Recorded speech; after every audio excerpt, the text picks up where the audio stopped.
പ്രദീപിന്റെ കല്യാണത്തിന്റെ തലേ ദിവസം വൈകുന്നേരമാണ് ആ വീട്ടിലേക്ക് ആ വിവരമറിയുന്നത്. വിവരമറിഞ്ഞ കല്യാണ വീട് മരണ വീട് പോലെ ദുഃഖമയമായി. കേട്ടവർ മൂക്കത്ത് വിരൽ വെച്ച് പറഞ്ഞു, ഇത് വല്ലാത്ത ചതിയായി പോയി. എങ്ങനെ ആ കല്യാണ ചെക്കനോട് കാര്യം പറയും? സദ്യയുടെ പണിയെല്ലാം നിർത്തിവെച്ചു. ഇനി എന്ത് ചെയ്യുമെന്ന് ആലോചിച്ചിട്ട് എത്തുമ്പോഴേയും കിട്ടാതെ അവർ നിന്നു.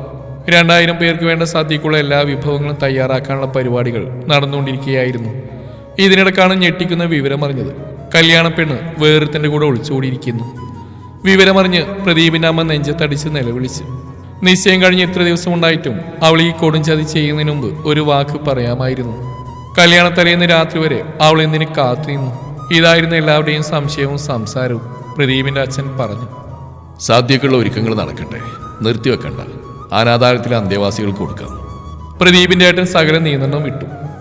എന്റെ കുടുംബത്തിന് മാനങ്ങൾ ഞാൻ നാറുകളെ ഞാൻ കൊല്ലും.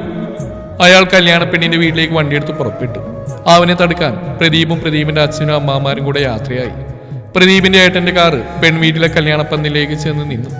വണ്ടിയിൽ നിന്ന് ഹാൻഡ് ബ്രേക്ക് പോലും ഇടാതെ പാഞ്ഞിറങ്ങി. ഇറങ്ങി വേളാ, അകത്ത് കയറി ഒളിച്ചിരിക്കാതെ, അയാൾ അലറി. പെണ്ണിന്റെ അച്ഛൻ ഗോപാലൻ വേഗം പുറത്തേക്ക് വന്നു. ആളുകളെല്ലാം പ്രദീപിന്റെ ഏട്ടന്റെ ശബ്ദം കേട്ട് അങ്ങോട്ടേക്ക് എത്തി.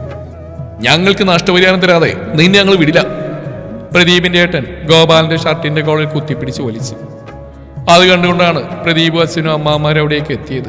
പ്രദീപിന്റെ അച്ഛൻ രാഘവൻ പറഞ്ഞു, വിടറ അയാൾ എന്ത് തെറ്റിയത് നമ്മളോട്?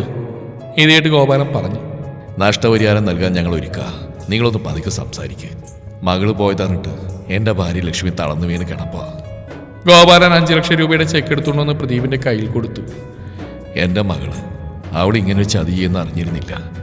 അവൾക്ക് വേണ്ടി ഉണ്ടാക്കി വെച്ച സ്വർണം കൂടി കൊണ്ട് പോകണമെന്ന് വിചാരിച്ചാവും അവൾ പോവാൻ ഇന്നത്തെ ദിവസം തന്നെ തിരഞ്ഞെടുത്ത്. അതോർക്കുമ്പോഴാ സങ്കടം. കഷ്ടപ്പെട്ട് സ്വരുക്കൂട്ടിയ സമ്പാദ്യം എടുത്തുകൊണ്ട് പോകുമ്പോൾ അവൾ ഓർത്തില്ല. ഇത്രയും കാലം പൂറ്റി വളർത്തിയ ഞങ്ങളെ എത്ര പെട്ടെന്ന് അവളെല്ലാം മറന്ന്. ഇന്നലെ കണ്ട ഒരുവന് വേണ്ടി ഞങ്ങളുടെ വിധി, അല്ലാണ്ട് എന്ത് പറയാൻ? ആ അച്ഛൻ പൊട്ടിക്കരഞ്ഞു. കണ്ടു നിൽക്കുന്നവരെല്ലാം കണ്ണീർ തുടച്ചു. പ്രദീപ് പറഞ്ഞു, വേണ്ടേട്ടാ, അത് ഇതിനെ തിരിച്ചു കൊടുക്കുക. ഇതൊന്നും വേണ്ട. ഈ നഷ്ടപരിഹാരമൊന്നും നമ്മുടെ പ്രശ്നത്തിന് പരിഹാരമല്ല. കല്യാണത്തിന് ശേഷമാണ് സംഭവിച്ചെങ്കിൽ ഇതിലും പരിതാപകരായിരുന്നില്ല അവസ്ഥ. പ്രദീപ് ഏട്ടന്റെ കയ്യിൽ നിന്ന് ചെക്ക് വാങ്ങി അച്ഛന്റെ കയ്യിൽ കൊടുത്തു. ഇത് വെച്ചോളൂ, ഞങ്ങൾക്കിത് വേണ്ട. വീണെടുക്കുന്നവരുടെ നെഞ്ചിൽ ചവിട്ടാൻ ഞങ്ങൾക്കാവില്ല. എന്ത് നഷ്ടപരിഹാരം തന്നാലും അവൾ എനിക്ക് ഏൽപ്പിച്ച മുറിവിന് പകരാവില്ല.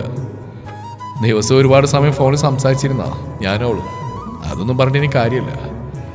എല്ലാം ഈശ്വര നിശ്ചയമായിരിക്കുന്ന കരുതി നമുക്ക് സമാധാനിക്കാം. പ്രദീപും മറ്റുള്ളവരെ കൂടി തിരിച്ചിറങ്ങി. ഞാനിപ്പോൾ വരാം, പരിപാടികളൊന്നും മാറ്റണ്ട. നാളെ ഇതേ മുഹൂർത്തത്തിൽ താലിയിട്ട് നടക്കണം, പ്രദീപ് പറഞ്ഞു.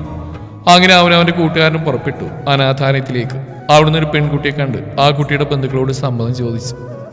അവരുടെ സമ്മതപ്രകാരം പിറ്റേ ദിവസം പ്രദീപിന്റെ വിവാഹം അച്ഛനും അമ്മയും നഷ്ടപ്പെട്ട അനാഥയായ ഒരു പെൺകുട്ടിയുമായി വളരെ ഗംഭീരമായി അഗതി മന്ദിരത്തിലെ നിവാസികളുടെ കൂടി സാന്നിധ്യത്തിൽ നടന്നു. അന്ന് രാത്രി പ്രദീപിന്റെ കരവലയത്തിനുള്ളിൽ അവന്റെ നെഞ്ചിൽ തലയേർത്ത് വെച്ച് ആ പെൺകുട്ടി കരഞ്ഞുകൊണ്ട് പറഞ്ഞു, ശരിക്കും സ്വപ്നമാണെന്ന് മാത്രമേ ഞാൻ വിശ്വസിക്കുന്നു. എന്നെപ്പോലെ ഒരു അനാഥ പെണ്ണിന് സ്വപ്നത്തിലല്ലാതെ ജീവിതത്തിൽ ഇങ്ങനെ ഒരു സൗഭാഗ്യം പ്രതീക്ഷിക്കാൻ പോലും അർഹതയില്ലല്ലോ. ഇന്നു മുതൽ നീ അനാഥയല്ല. അനാഥ പെണ്ണെന്ന വാക്ക് നീ പറയരുത്. നിനക്ക് ഞാനുണ്ട്. എൻ്റെ അച്ഛനും അമ്മയും ഏട്ടനും ഏട്ടത്തിയമ്മയും മക്കളെല്ലാം നിന്റെ കൂടിയാണ്. മനസ്സ് നിറഞ്ഞ സന്തോഷത്തിൽ അവൾ പ്രദീപിന്റെ നെഞ്ചിൽ മുഖമമർത്തി.